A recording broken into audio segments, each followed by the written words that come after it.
Thank you. Anyway, 34 years ago, the Academy staged its first ever program of the Academy's Awards of Sport in a hotel in downtown Mobile. This annual event has been themed a tribute to the artist and the athlete. And over the years, the Academy has honored some of the most significant luminaries in the sport profession. Many of these people from all walks of life and from all corners of the globe, including artists, athletes, coaches, media personalities, philanthropists, scientists, sport administrators, and just all-around good people, have gathered here over the years to accept their well-deserved awards. Many of these celebrations have been captured for posterity, and you can view them by going to the U.S. Sports Academy's YouTube site, as this program this evening will also eventually be posted.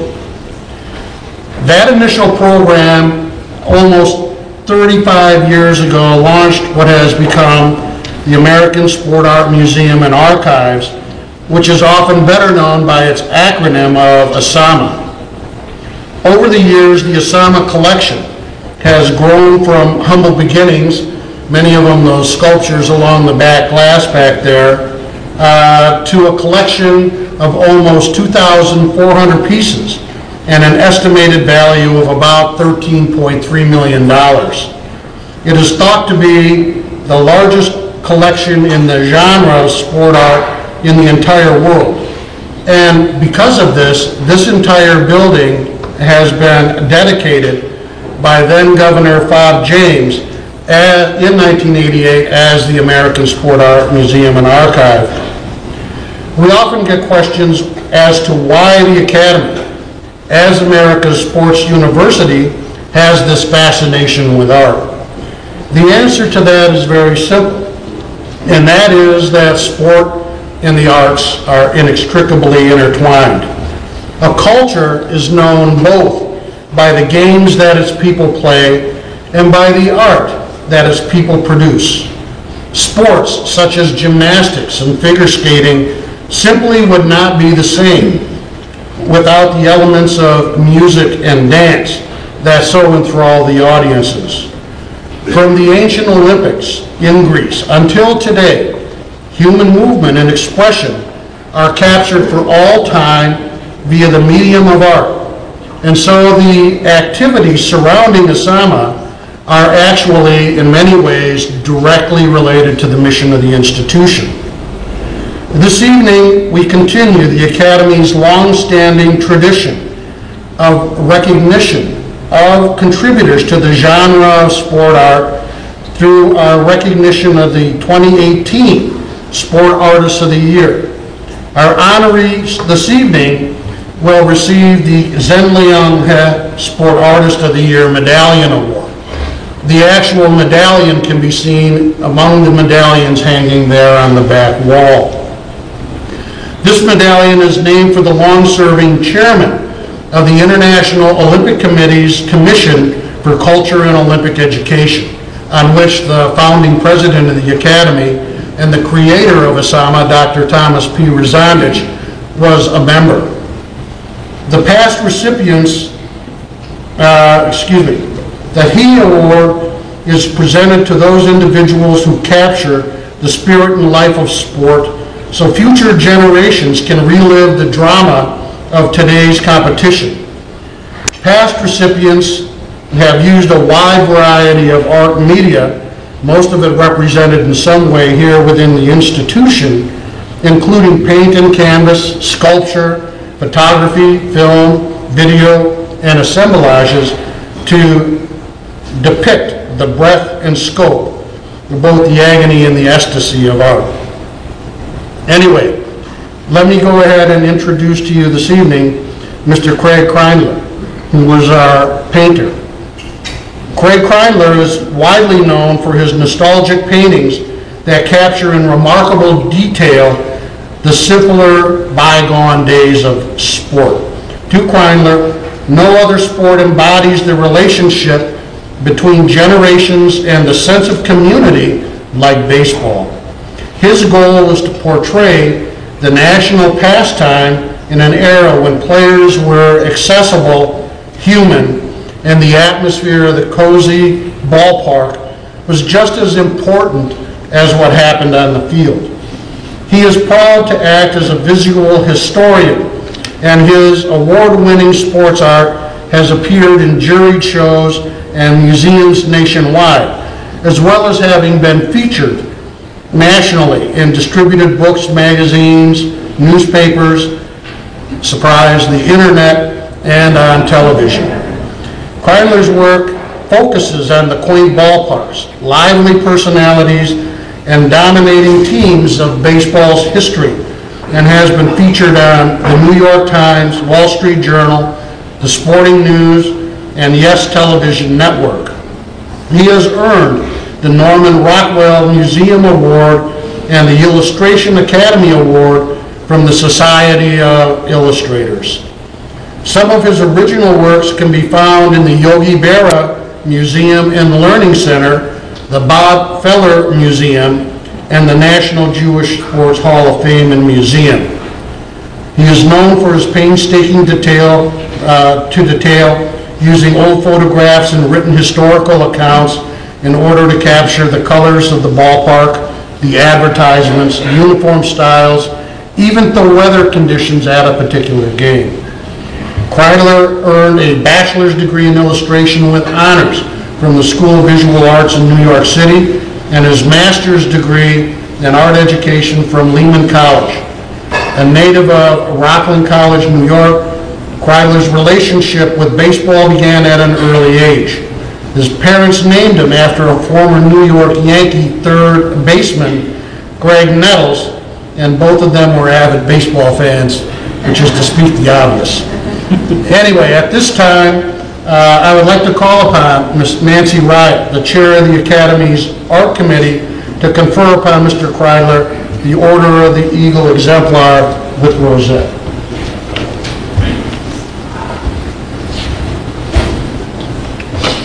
Way to hit a home run.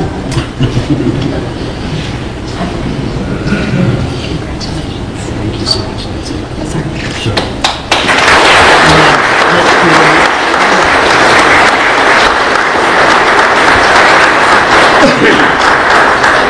Thank you guys. Can everyone hear me okay? Okay. I'm kind of soft-spoken, so I just want to make sure. As TJ mentioned, I was named after Greg Nettles, and so I guess it's kind of obvious that my father was a Yankee fan. He still is an avid Yankee fan. And I was born in 1980, so the Yankee clubs that I'm most familiar with, that I grew up with, had people like Don Mattingly and Dave Winfield and Willie Randolph, and they were, you know, they were good teams. They never made it to the playoffs, I mean, except for '81, but they were good teams. My father was born in 1944, so he got to see the Yankees of DiMaggio and Mantle and Berra and Maris. And he would kind of, when I was younger, he would kind of sit me down on the proverbial knee and kind of tell me about his experiences of going to Yankee Stadium and going to these ballparks and seeing these guys and how they became his heroes.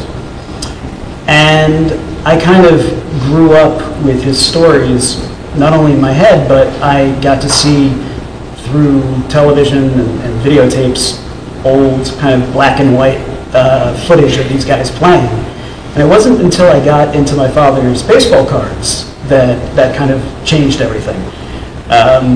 For those of you who are familiar with them, the old Bowman and Topps issues from the late 40s and early 50s didn't necessarily use photography, they used illustrations and paintings.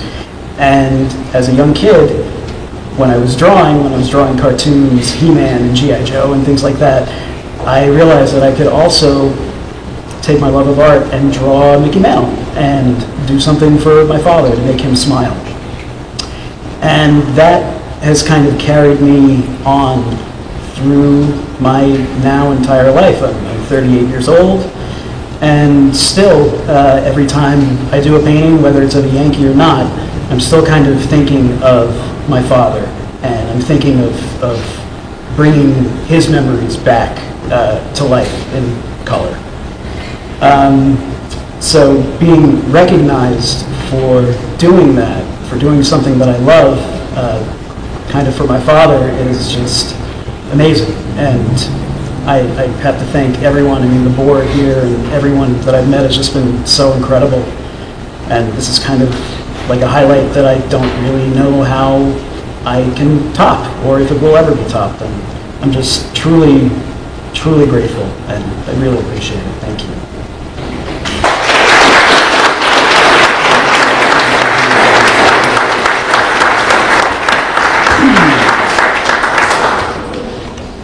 Okay, at this time, what I would like to do is ask you to step to the wall with Nancy, and at the right of the lobby, we'll ask you to unveil your work entitled Putt Putt, featuring Richie Ashburn, a member of the 1956 Philadelphia Phillies that will become a part of the permanent collection of the American Sport Art Museum and Archives.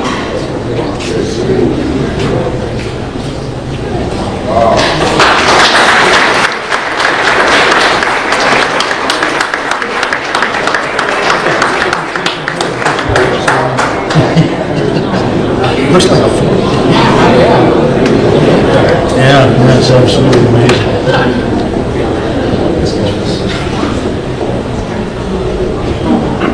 Okay, thank you very much. Lou Sella. Lou Sella is an American sculptor known for his works featured at famous sports venues across the United States. Coming from a family of artists and growing up in the Chicago area, Sella studied both fine art and graphic design at Illinois State University. After several years of working as a graphic artist, he moved to three-dimensional work, working as a sculptor. His works range from extreme realism to existential creations, and he prefers to use fresh ideas both to grow his works, which include both small and monumental pieces in bronze. In 1995, Sella joined Chicago's famed Rotblat Rani Studio of Fine Art, where his life-sized and larger work are in great demand for sport venues across the United States. Notable works include Harry Carey, Ernie Banks, and Ron Santo at Wrigley Field, the 6 Detroit Tigers and Ernie Harwell at Comerica Park in Detroit, quarterback Bart Starr and Green Bay for the Green Bay Packers Heritage Trail, Carlton Fisk at U.S. Cellular Field in Chicago, and Kelly Griffey Jr. at Safeco Field in Seattle. Sella's sculpture of Ty Cobb at Comerica Park in Detroit was selected as one of the 25 most important sports sculptures by Complex Magazine.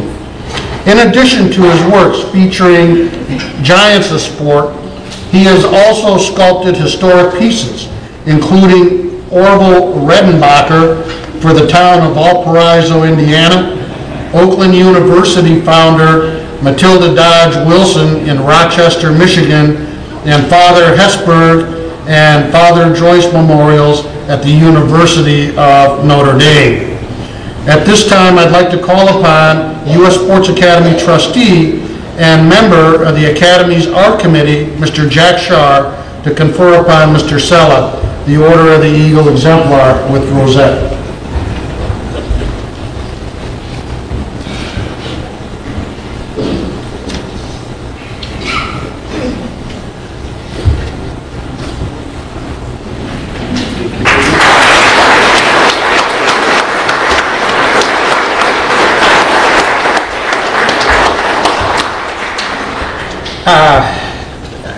Thank you. I'm very humbled by this. I I can't help thinking that you were thinking of somebody else, but I did do those sculptures, so I worked on every one of them in different capacities, and I was really taken by something I heard Greg say. He talked about the family influence, and there's a great deal of influence throughout my career and my life. The art will clearly be shown from my family to come from my mother, who supported it virtually from birth. The baseball comes from my namesake, my grandfather, and also my father, who is also of the same name. So I'm the third. And you spend a childhood, as you've learned in recent years, about what it means to be a Cubs fan. You look for your victories wherever you can get them. So what happened in 2016 was obviously once in a lifetime. During that time, though, I was able to also develop a great affinity for the White Sox, which is very unusual for Chicago baseball fans. But when you do these pieces, you work very closely with people, and they become your friends, and you want good things for your friends. And that made 2005 very special also. And as I worked through the baseball world, it is very familial, as Greg said. And the comment about some of his work that is in the Jewish Sports Hall of Fame, well, the people that brought me into this monument, part of sculpting the Amranis, Julie and Omri Rotblat Amrani, are Jewish themselves. And one of the pieces we did was primarily Julie's in Detroit, the Hank Greenberg, but certainly has my fingerprints on it, is a great example of how so many cultures can come together and be very American unto themselves. And by that I mean, the Hank Greenberg is the example I will use. You stand there and just look at your work at a distance, and nobody knows that you're the artist. Nobody knows that you had anything to do with it. And a man walks up with his son, and he's looking at each of them, and he starts talking to him about Hank Greenberg. The father is clearly too young to have watched Greenberg play, but he starts to talk about how his father, the boy's grandfather, used to come to Tiger Stadium, old Tiger Stadium at the corner of Michigan and Trumbull, and watch Hank Greenberg play. And he talked about how Hank Greenberg did not play during the high holidays. And I realized that this was a Jewish family, of course. And you saw the body language of that little boy suddenly change, that it isn't just baseball we were talking about. The father talked about the championships that Hank Greenberg helped finally bring to the Tiger organization, and elements of that nature. But there was a different bond that was created as he talked about this, as he talked about the grandfather. I would not know if the grandfather was living or not at that point in time, but he was not there with them. Sports is a great unifier. Baseball, I find, has just a much more family-oriented quality to it. My two favorite passions in life are sculpting and baseball. So when I have those to bring together at any point, it's a great, great thrill for me. So I have long dismissed the boundaries of hating the St. Louis Cardinals. I was thrilled to sculpt the St. Louis Cardinal because I know how this affects relationships. Having that come this far and having this family invite me to be a part of it is extremely humbling. Mercifully and thankfully, my parents are still alive. My father is far too ill with Parkinson's to come and be a part of this, but I truly wish he had been able to see this and see how nurturing a baseball passion in his son has come here. I was never going to play for the Chicago Cubs, but as I often told people who are exploring any part of the arts, don't think because you can't be a rock star you have to give up being a musician, and don't think that because you aren't going to win an Academy Award you have to stop acting. Well, don't think that because you aren't going to be a quarterback for the University of Alabama means you can't have a connection to that passion of yours if there's something else you can do. And that is what my parents helped me see and helped me tie all those worlds together. And this is Well, this is really something, and I'm grateful that my wife Denise was able to join me, because she's one of my great supports, and I thank you all. Thank you very much.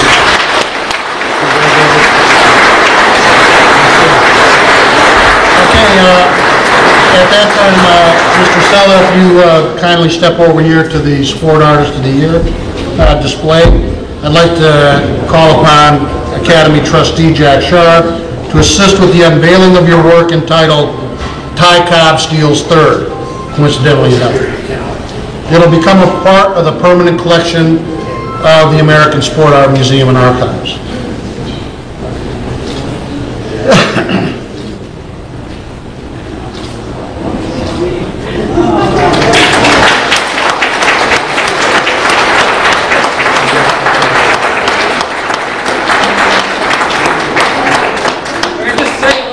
About this piece, and Greg, I'll bet you're familiar with this pose, right? Conlon, the photographer, I'm sure you're familiar with him, took this picture.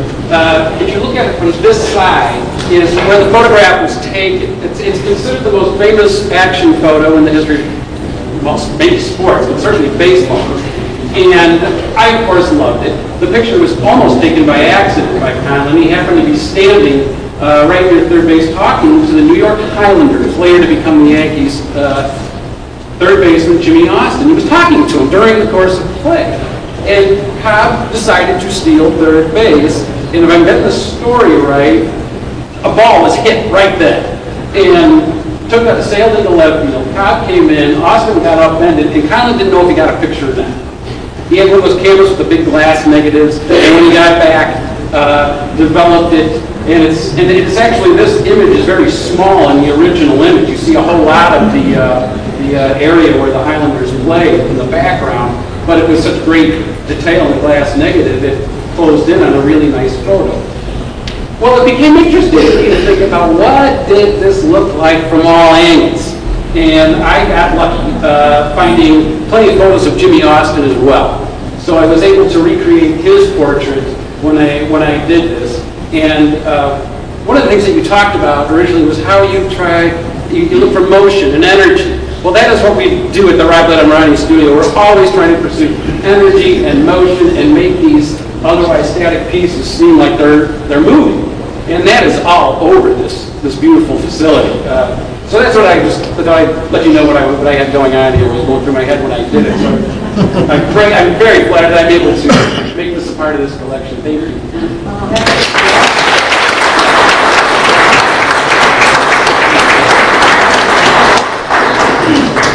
Thank you very much. Well, that concludes our formal festivities for this evening.